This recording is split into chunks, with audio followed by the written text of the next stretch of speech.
Hello everyone, আজকে বানাচ্ছি Ching's সোয়া chilli chowmein. তো চলুন দেখে নিই কীভাবে বানানো হয়। প্রথমে আমি এখানে সোয়াবিন নিয়ে নিয়েছি। সোয়াবিনকে আমি সিদ্ধ করে নিয়েছি অল্প একটু লবণে।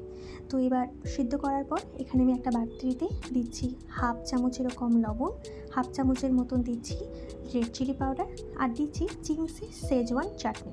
এটা যদি অ্যাভেলেবেল না থাকে তাহলে আদা রসুন আর লঙ্কা বাটাও দেওয়া যায়, প্রসেসটা কিন্তু একই।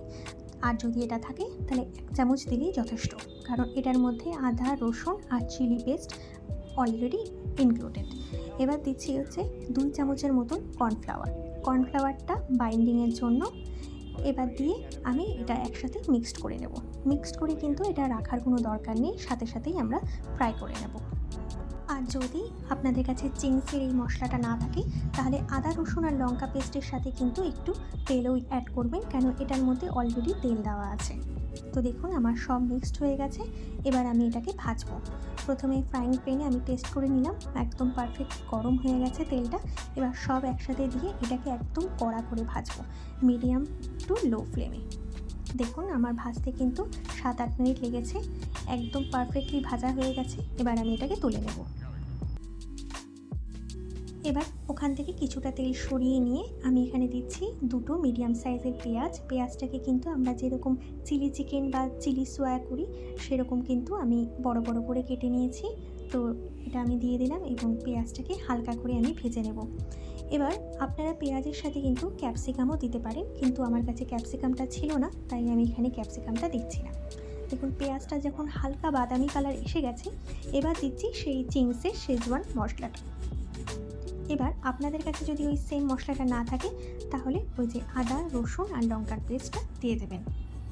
এবার আমি সব কিছু ভালো করে মিলিয়ে হালকা কষিয়ে নেব, বেশিক্ষণ কষাতে হবে না যেহেতু এটা অলরেডি কুক থাকে, তাই 2-3 মিনিট আমি কষিয়ে নিচ্ছি।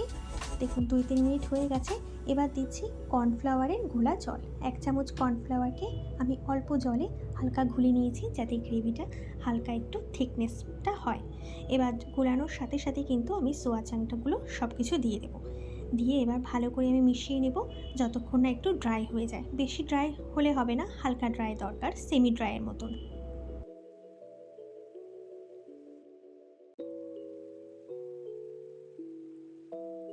দেখুন মোটামুটি জলটা শুকিয়ে এসেছে। এবার আমি নুডলস নিয়েছি, আপনারা যে কোনো নুডলস নিতে পারেন, পারলে কিন্তু আপনারা ম্যাগিও নিতে পারেন। তো আমি এরকম নর্মাল চাউমিনের প্যাকেট নিয়েছি, যেটাকে আমি হলুদ আর লবণ দিয়ে হালকা সিদ্ধ করে নিয়েছি, বেশি সিদ্ধ করিনি, নাহলে কিন্তু এটা দলা দলা পেকে যাবে, না ছাড়া ছাড়া হবে না। তো আপনারা এই প্রসেসটা ম্যাগির সাথেও করতে পারেন কিন্তু। তো এবার এটা দিয়ে ভালো করে আমি নাড়াচাড়া করে নেব যাতে মশলাগুলো চাউমিনের মধ্যে ঢুকে যায়।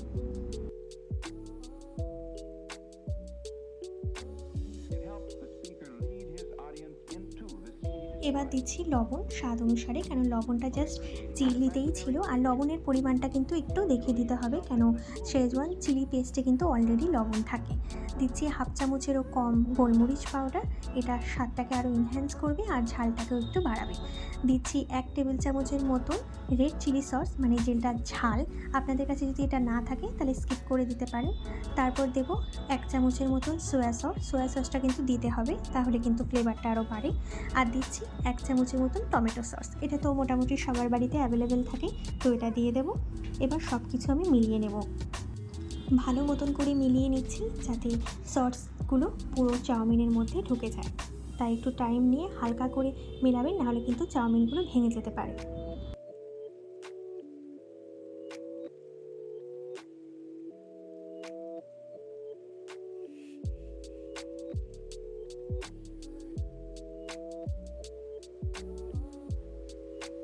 ফ্লেমটা বন্ধ করে আমি ঢেকে রেখেছিলাম। ব্যাস তৈরি হয়ে গেল আমার সোয়া চাউমিন। এটা কিন্তু খেতে খুব স্বাদ হয়, বিকালের টিফিনে কিন্তু এটা একদম পারফেক্ট, টোটালি ভেজ অপশন। তো চলুন নেক্সট ভিডিওতে দেখা হচ্ছে। Till then by.